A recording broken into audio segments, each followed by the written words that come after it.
Dans le lugubre marais de Lerne vit une terrifiante créature qui ravage les récoltes et dévore le bétail. Né de la terrible Échidna et du colossal Typhon, élevé par la déesse Héra en personne, l'hydre est un immense serpent à 9 têtes dont l'une d'elles est immortelle. On dit que quiconque serait assez fou pour s'approcher du monstre, même assoupi, serait terrassé par son haleine pestilentielle. Pour parfaire le tableau, un poison létal coule dans ses veines. Vaincre l'hydre de Lerne, voilà le deuxième des 12 travaux d'Héraclès. Quand t'es tonton et que tu proposes une sortie à ton neveu, en général, c'est pour faire un truc sympa. Du genre une petite bouffe tranquille en terrasse. Quand tu sors avec tonton Héraclès, c'est pour aller dans un marécage et la bouffe, c'est toi. Afin d'affronter le serpent géant, il demande l'aide de son neveu Iolaos, qui accepte sans hésiter. C'est même lui qui va conduire le char jusqu'au marais de Lerne. Arrivé sur les lieux, un silence de mort flotte dans l'air humide et nauséabond.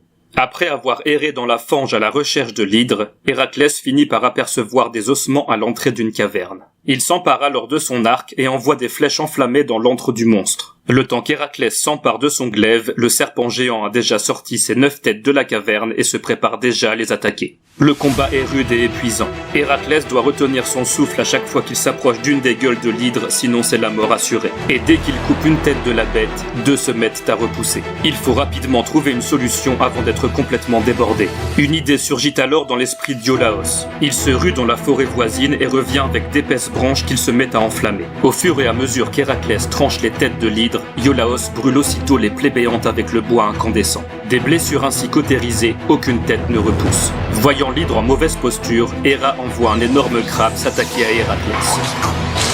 Mais le héros reste imperturbable. Il l'écrase comme une vulgaire mouche et reprend son combat. Désormais, l'hydre n'a plus qu'une seule tête, la principale. Un hurlement glacial retentit alors de son énorme gueule, laissant s'échapper un épais nuage toxique. Derrière l'écran de fumée putride, la silhouette de la bête se dissipe progressivement en même temps que son cri, puis disparaît.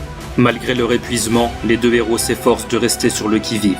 Soudain, transperçant ses propres émanations et le silence lui-même, l'hydre en furie fonce toute gueule ouverte sur Héraclès. Par un réflexe hors du commun, il esquive l'attaque du monstre et tranche son cou d'un puissant revers. Mais la tête immortelle de l'hydre continue de se mouvoir. Héraclès s'empare d'elle, l'enfouit sous terre et la recouvre d'un énorme rocher. Avant de quitter le marais, il trempe ses flèches dans le sang empoisonné du monstre, et cet acte aura de graves répercussions par la suite. Ils retournent enfin sur leur char pour annoncer la nouvelle à Eurysthée. L'hydre est vaincu, le deuxième travail est accompli.